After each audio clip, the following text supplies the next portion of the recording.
अस्सलाम वालेकुम, कैसे हैं आप सब। ये इससे पहले वाली वीडियो का पार्ट 2 है। उम्रा अदा करने के बाद हज का प्रोसेस शुरू होता है। तो अब हज का हराम बांधा जाएगा। वो उसके लिए मुअल्लम की हिदायत के मुताबिक 7 ज़ुल्हज की रात या 8 ज़ुल्हज की सुबह हज का अहराम बांधें। इससे पहले जिस्म की सफाई करें, नाखून तराशें, गुस्ल करना अफजल है। अहराम बांधकर 2 रकत तहियतुल अहराम अदा करें। मुमकिन हो तो मस्जिद हराम में नफल अदा करें। ममनू वक्त का ख्याल रखें। पहली रकत में सूरतुल काफिरून और दूसरी रकत में सूरतुल इखलास पढ़ना मसनून है।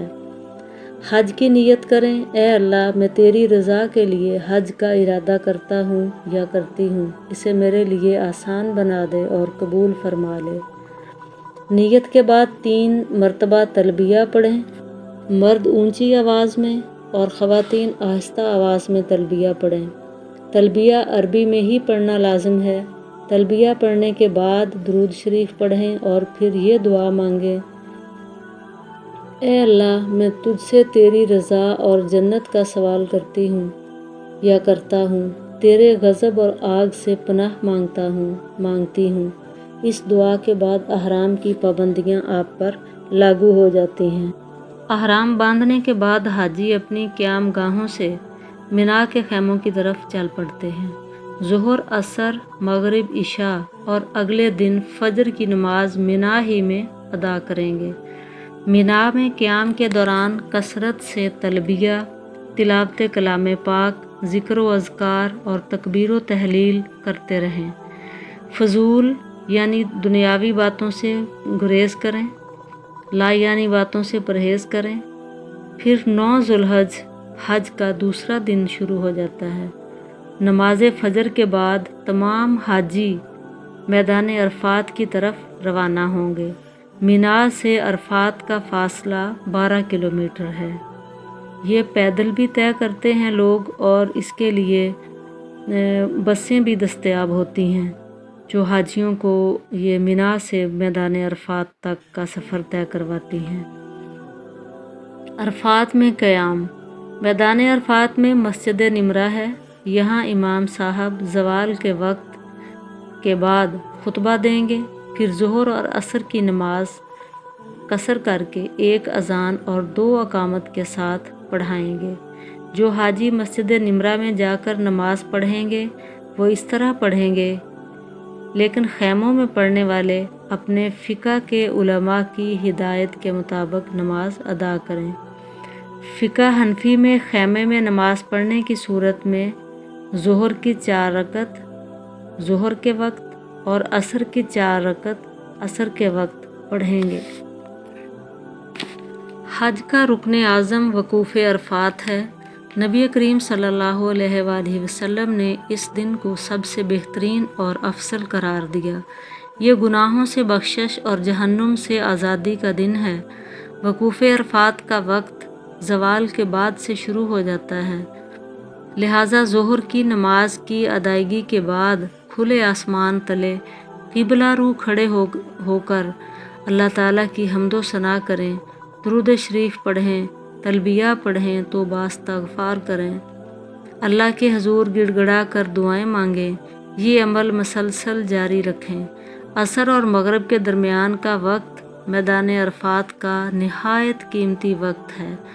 यहाँ अल्लाह ताला की रहमतें मूसलाधार बारिश की मानिंद बरसती हैं। आँखों से बहते अश्कों और आबे दीदा होते हुए लरसते होंठों और कांपते वजूद के साथ गिड़गिड़ाते बुलबिलाते बारगाह खुदाबंदी में इल्तिजाएं करें। रब को राज़ी करें। दीनी और दुनियावी जो दुआ आप कर सकते हैं वो दुआएं मांगें। अल्लाह ताला से जो मांग सकते हैं मांग लें कि इस रोज़ कोई उसकी बारगाह से खाली हाथ ना लौटेगा। थकन की सूरत में कुछ देर बैठकर फिर खड़े हो जाएं। ये सिलसिला ग़ुरूब आफ़ताब तक जारी रखें। याद रहे ये वही मैदान अरफात है जो हशर का मैदान होगा कि जहाँ सूरज सवा नेज़े पर होगा। नेक इंसान का नामा अमाल उसके दाहिने हाथ और बुरे इंसान का नामा अमाल उसके बाएं हाथ में थमा दिया जाएगा। हाजी गुरूब आफ्ताब के बाद मगरिब की नमाज़ पढ़े बगैर मैदान अरफात से मुज़दलिफ़ा रवाना होंगे। मगरिब की नमाज़ मुज़दलिफ़ा में अदा करने का हुक्म है। यूं तो अरफात से मुज़दलिफ़ा का फ़ासला 7 किलोमीटर है, लेकिन लाखों हाजियों के एक ही जानिब सफ़र की वजह से ये रास्ता कई घंटों पर मुहित हो जाता है। अरफात और मिना के दरमियान एक वादी का नाम मुज़दलिफ़ा है। अल्लाह के हुक्म के मुताबिक यहाँ क़याम करना लाजिम है। सूरतुल बक़रा में इरशाद बारी ताला है, फिर जब अरफात से वापस होने लगो तो मशअरुल हराम यानी मुज़दलिफ़ा में अल्लाह का ज़िक्र इस तरह करो जिस तरह उसने तुम्हें सिखाया है। नबी करीम सल्लल्लाहु अलैहि वसल्लम ने हज्जतुल विदा में अरफात से वापसी पर यहीं क़याम फरमाया था। यहाँ पहुंचकर मगरिब और इशा की नमाज़ें अदा करें, कुछ देर आराम कर लें। यहीं से रमी के लिए चने या खजूर की गुठली के बराबर 70 अदद कंकरियाँ चुन लें। पहले धोने या पाक करने की उन्हें ज़रूरत नहीं। मुज़दलिफ़ा की ये रात बड़ी अफजल रात है, उसे सोते हुए ना गुजारें। जितनी इबादत और दुआएं कर सकते हैं करें। फजर की नमाज से फारिग होकर काबतुल्लाह की जानिब मुँह करके खड़े हो जाएं और हाथ उठाकर रब के सामने गिड़गड़ाएं, आंसू बहाएं, अपने रब को राज़ी करें, दुआएं मांगें उससे। ये वकूफ़ मुज़दलिफ़ा कहलाता है, जो वाजिब है। इसका वक़्त सुबह सादिक से तुलूए आफ्ताब से पहले तक है। ये भी कबूलियत दुआ का अफसल तरीन और ख़ास वक्त है। वकूफ़ मुज़दलिफ़ा के बाद मुअल्लम और अमीर हज की हिदायत के मुताबिक मुज़दलिफ़ा से मिना रवानगी। मुज़दलिफ़ा से मिना का फ़ासला 5 किलोमीटर है। मिना पहुंचकर 10 ज़ुल्हज का पहला काम बड़े शैतान को 7 कंकरियां मारना है, जबकि 11, 12 और 13 ज़ुल्हज को तीनों शैतानों को कंकरियां मारी जाती हैं, जो वाजिब हैं। बड़े शैतान को जमरा कुबरा और जमरा उकबा भी कहते हैं। जिस दीवार पर कंकरियां मारी जाती हैं उसे जमरात कहते हैं। और रमी के माना मारने के हैं। कंकरियां मारने का मसनून वक्त तुलूए आफ्ताब से ग़ुरूब आफ्ताब तक है। ताहम अब सऊदी उलमा ने मगरिब के बाद भी कंकरियां मारना जायज़ करार दे दिया है। हाजी अपने मुअल्लिम की हिदायत पर अमल करें। 7 कंकरियां अलग कर लें, एहतियातन चंद कंकरियां ज़्यादा रख लें। जो कंकरी जमरात की दीवार से नहीं टकराती वो ज़ाया हो जाती है, इसकी जगह दूसरी कंकरी मारें। ज़मीन पर पड़ी कंकरियां ना उठाएं, वो मुर्दूद हो चुकी। कंकरी को अपने दाहिने हाथ के अंगूठे और शहादत की उंगली से पकड़ें और बिस्मिल्लाह अल्लाहु अकबर वलिल्लाहिल हम्द कहते हुए एक एक करके मारें। हर मर्तबा तकबीर पढ़ें। अगर सब कंकरियां एक साथ मार दें तो वो एक ही कंकरी कहलाई जाएगी, जबकि हर शैतान को 7.7 कंकरियां मारना ज़रूरी है। अमूमन हाजी 12 ज़िलहज को मिना से वापस हो जाते हैं, लेकिन आप सल्लल्लाहु अलैहि वसल्लम ने 12 ज़िलहज की रात भी मिना में क़याम फरमाया। फिर 13 ज़ुल्हज को शैतान को कंकरियां मारकर रवानगी फरमाई थी। हज्जत मत्ता में कुर्बानी वाजिब है। आजकल सऊदी हुक्मरानों ने सऊदी कवानीन के मुताबिक कुर्बानी की रकम जमा करवाकर टोकन दे दिए जाते हैं, जिन पर कुर्बानी का वक्त दर्ज होता है। लिहाजा मुकर्ररा वक्त के 1 या 2 घंटे के बाद हलक या कसर करवा लें।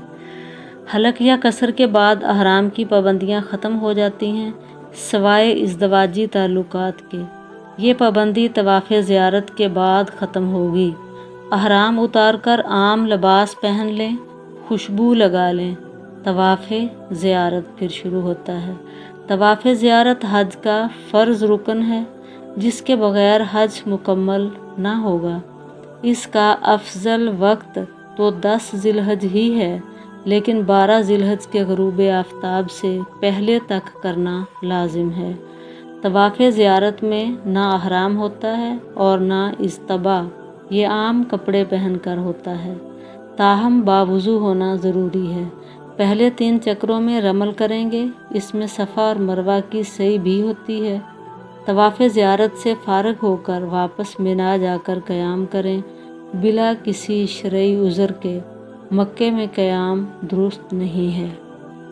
11، 12 اور 13 ذی الحج کو ایام تشریق کہتے ہیں۔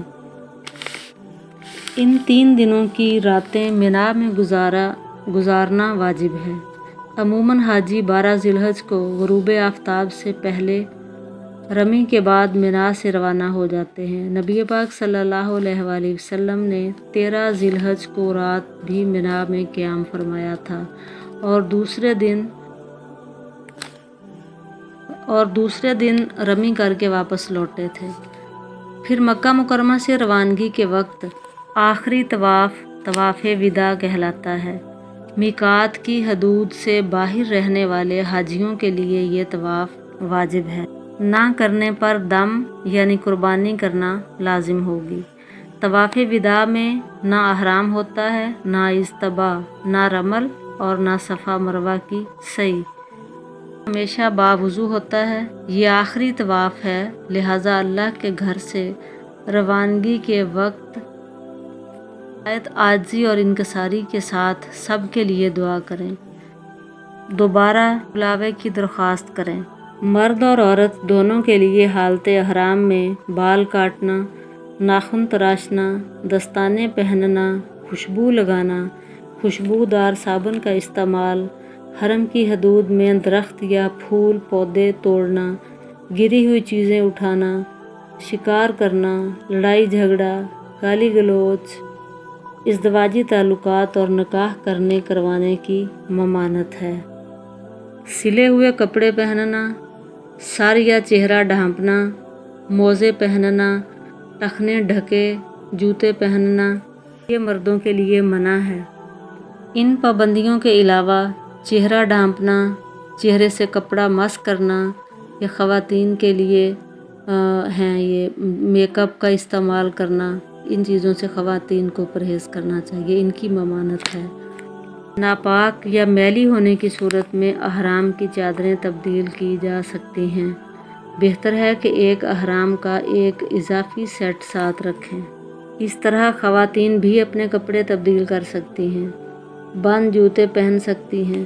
رقم یا ضروری کاغذات کی حفاظت کے پیش نظر گلے میں بیگ اور کمر پر بیلٹ بھی باندھ سکتے ہیں، اور گھڑی، چشمہ، موزے وغیرہ لگانے کی رکھنے کی بھی اجازت ہے۔ خواتین کے لیے چند مخصوص احکامات ہیں، جیسا کہ خواتین کا محرم کے ساتھ حج پر جانا شرط ہے، ان کا احرام ان کے عام کپڑے ہیں، سر کے بال کسی کپڑے، رومال یا اسکارف سے ڈھانپنا ضروری ہے، ناخن پالش لگی ہونے کی صورت میں غسل یا وضو نہیں ہوگا۔ خواتین دوران طواف رمل یعنی تیز تیز چلنا اور اصطبا یعنی دایاں کندھا کھولنا یہ نہیں کریں گی۔ اسی طرح سعی میں سبز بتیوں کے دوران اپنی عام رفتار سے ہی چلیں گی۔ طواف کے دوران خواتین کو چہرے کے پردے کا اہتمام کرنا چاہیے، لیکن یہ خیال رہے کہ چہرے پر کپڑا نہ لگے۔ خواتین کے لیے کم از کم چوتھائی سر کے بال بقدرے 1 انگلی کتروانا واجب ہے۔ حائضہ خواتین غسل کر سکتی ہیں، یہ طہارت کا نہیں نظافت کا غسل ہوگا۔ احرام باندھتے وقت خواتین بھی وہی سب کام کریں گی جو مرد کرتے ہیں، یعنی غسل کرنا، بال اور ناخن وغیرہ کاٹنا، نیت کرنا، تلبیہ پڑھنا۔ خواتین آہستہ آواز میں پڑھیں گی۔ حائضہ عورت بھی یہ سب کام کرے گی، لیکن وہ نماز نہیں پڑھ سکتی، مسجد الحرام اور مسجد نبوی میں داخل نہیں ہو سکتی، لہٰذا طواف بھی نہیں کر سکتی۔ حائضہ خواتین مکے میں اپنی قیام گاہ ہی پر رہ کر اللہ تعالیٰ کا ذکر اذکار کریں، زبانی تلاوت کلام پاک، ذکر و اذکار، درود شریف اور دعائیں کر سکتی ہیں۔ علماء کرام کے فتوے کے مطابق دوران حج خواتین اپنے مخصوص ایام روکنے کی میڈیسنز ڈاکٹر کی ہدایات کے مطابق استعمال کر سکتی ہیں۔ امید کرتی ہوں یہ ویڈیو آپ کو فائدہ دے گی۔ دعاؤں میں یاد رکھیے گا، اپنا بہت سارا خیال رکھیے گا۔ اللہ حافظ۔